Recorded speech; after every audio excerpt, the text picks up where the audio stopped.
Sejahtera semua, selamat datang ke channel Fels Lifestyle. Halo semua, salam sejahtera Malaysia. Salam sejahtera Malaysia. Halo semua, salam sejahtera Malaysia. Salam sejahtera Malaysia. Halo semua, salam sejahtera Malaysia. PAS menuduh Pakatan Harapan munafik.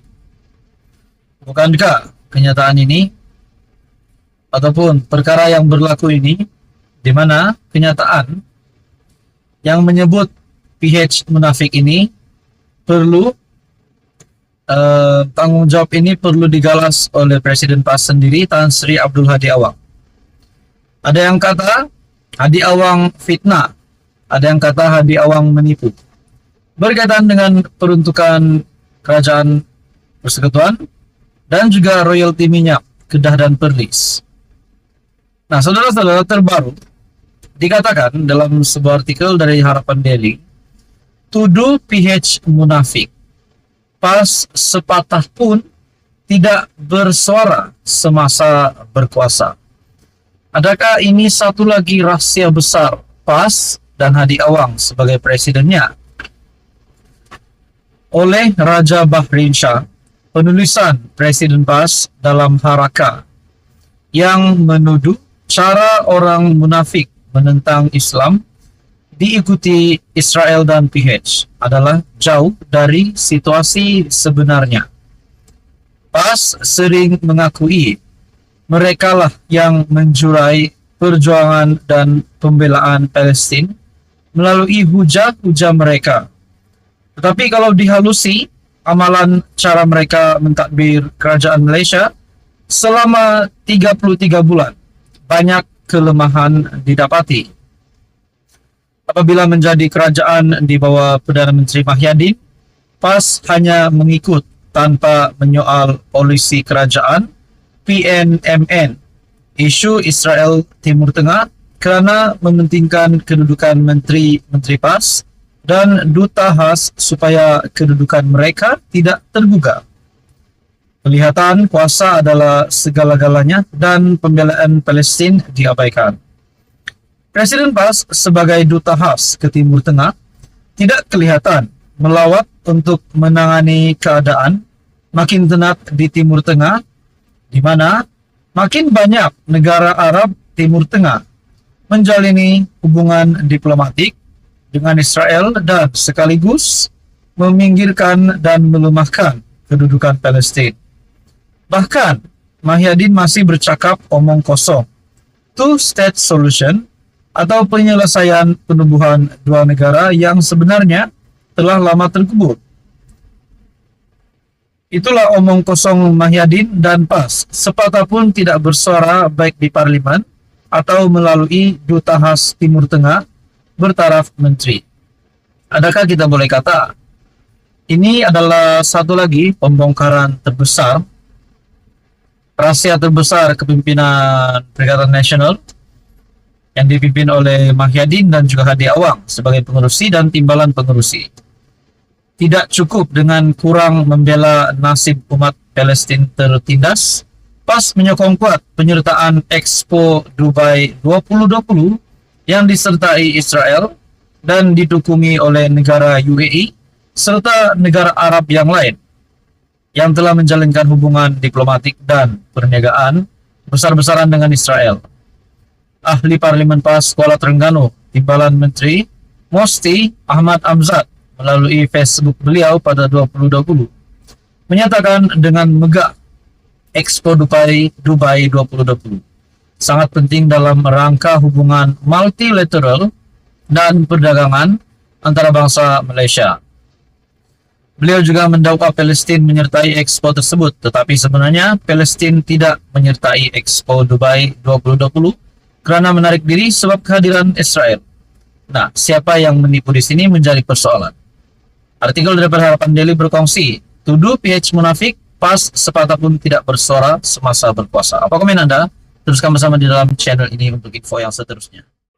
Halo semua, salam sejahtera Malaysia. Tuan-tuan dan puan yang amat dihormati, di mana-mana pun kita dengar, ada saja rasuah berlaku. Rasuah ratusan juta berpuluh juta, rasuah berbilion-bilion. Nah, teman-teman, apabila kita mendengar rasuah, kita akan kaitkan dengan politik.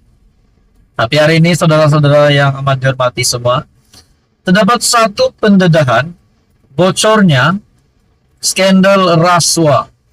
Bagi saya ini adalah skandal rasuah terbesar, yang besar antara skandal rasuah yang bagi saya amat teruk dan tidak disukai ramai kepemimpinan politik sendiri.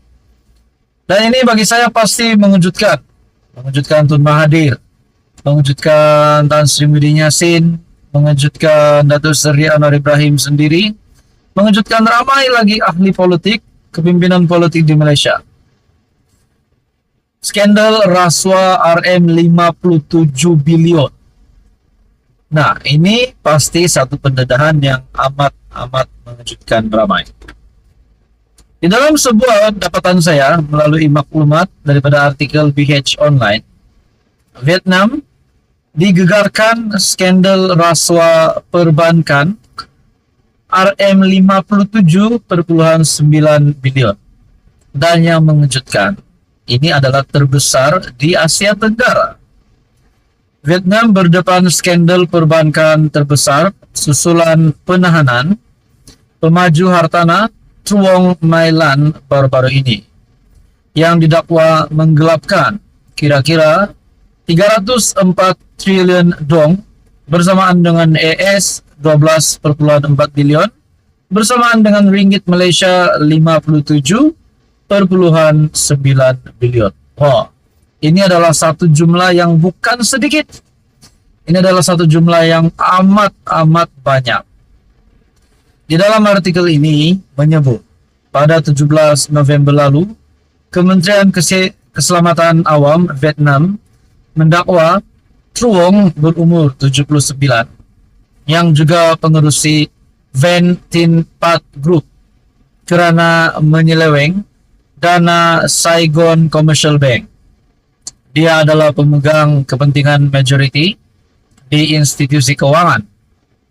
Selama beberapa tahun, Truong didakwa mengendalikan lebih 1.000 anak syarikat dan syarikat pesisir domestik dan asing dan memperoleh lebih AS 43 bilion bersamaan dengan RM 200,7 bilion pinjaman daripada SCB.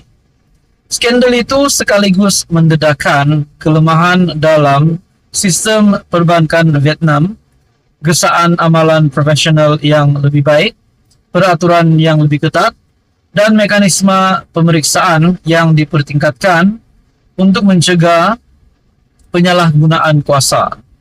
Parti Komunis Vietnam yang memerintah sebelum ini menjalankan kempen anti rasuah sejak 2016 yang mengakibatkan penyingkiran pegawai tinggi.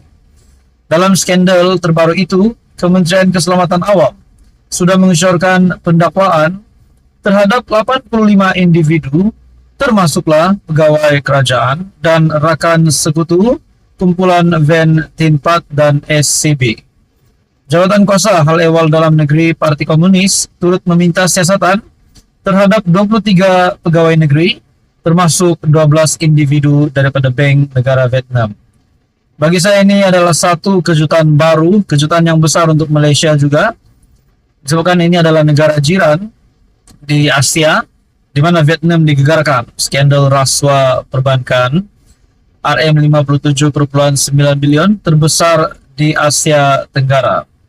Susulan penahanan pemaju hartanah Truong My Lan baru-baru ini. Nah, saudara-saudara, apa komen Anda? Sekian saja. Teruskan bersama di dalam channel ini untuk info yang seterusnya. Mohon bantu channel ini dengan menekan butang like, share, dan juga subscribe.